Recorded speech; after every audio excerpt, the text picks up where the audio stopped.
எப்போது வில்லனாக தெரிந்தார்? எப்போது புரிந்து கொள்ள ஆரம்பித்தீர்கள்? அப்பாவை எப்போது புரிந்தது? 2012, 13 நினைக்கிறேன். ஆக்சுவலாக அவர் ரிட்டையர்ட் ஆகிட்டார். ரிட்டையர்ட் ஆகி ஒரு 4-5 வருஷம் அவரோட சேவிங்ஸ் ஒரு 6 லட்ச ரூபா இருந்தது.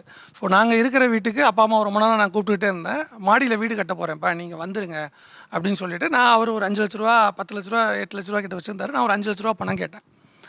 சட்டுன்னு முடியாதுன்ட்டார். இல்லைப்பா முடியாது, கொடுக்க முடியாது அப்படின்ட்டார். பயங்கர கோவம். ஸோ அந்த இன்சிடென்ட்டுக்கு அப்புறம் நான் அதை பற்றி அன்றைக்கி மூஞ்சி அடிச்ச மாதிரி நானும் சொல்லிட்டேன். இதுக்கப்புறம் அந்த 10 லட்ச ரூபாய் என்ன பண்ணால் நீ வச்சுருக்கியோ அதை நான் வந்து என்றைக்குமே அவன்கிட்ட கேட்க மாட்டேன், என் லைஃப் லாங் நான் அதை கேட்க மாட்டேன் அப்படின்னு மூஞ்சி அடித்த மாதிரி சொல்லிட்டேன். அந்த இன்சிடென்ட் அப்படியே முடிஞ்சு போச்சு. அதுக்கப்புறம் அவரும் அதை பற்றி பேசவே இல்லை. எங்கள் அம்மாலாம் தவறினதுக்கப்புறம் ஒரு நாள் வந்து என் கூட உட்காந்து என் கையை பிடிச்சிட்டு உட்கார வச்சு சொன்னார், இந்த பாருப்பா தம்பி, நான் ஏன் அன்றைக்கி அதை நான் தரமாட்டேன்னு சொன்னேன் அப்படின்னேன். அது ஒன்று தான் எனக்கும் அவளுக்குமான ஆதாரம். நான் 30 வருஷம் உழைச்சி சேர்த்து வச்ச சொத்து, அது சொத்து பணம் அது. ஸோ அதை நம்பி தான் என் புருஷன் என்னை கைவிட்ட மாட்டான், எந்த கண்டிஷனையும் அவனுக்கு ஒரு மரியாதை இருக்கும்னு நினச்சி வச்சுருந்த பணம் அது.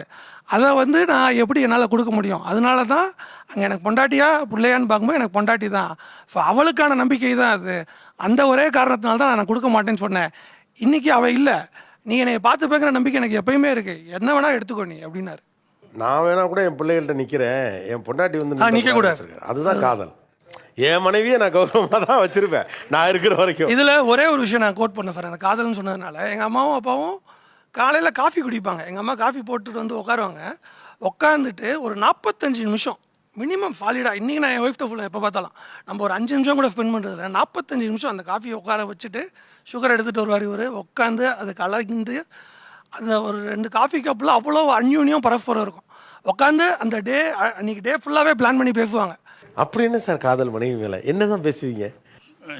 நான் வாழ்க்கையில் அந்த பணங்கன்னு எதுவுமே சேர்க்கல, எனக்கு எல்லாமே என் ஒய்ஃப் தான். அதனால் என்ன பேசணும்னு எங்களுக்கு தெரியாது, ஏதோ பேசிகிட்டே இருப்போம். ஏதோ பேசிகிட்டே இருப்பீங்க. என் ஒய்ஃபுடைய முகத்தில் சிரிப்பை பார்த்தேன்னா எனக்கு ஆல்ரெடி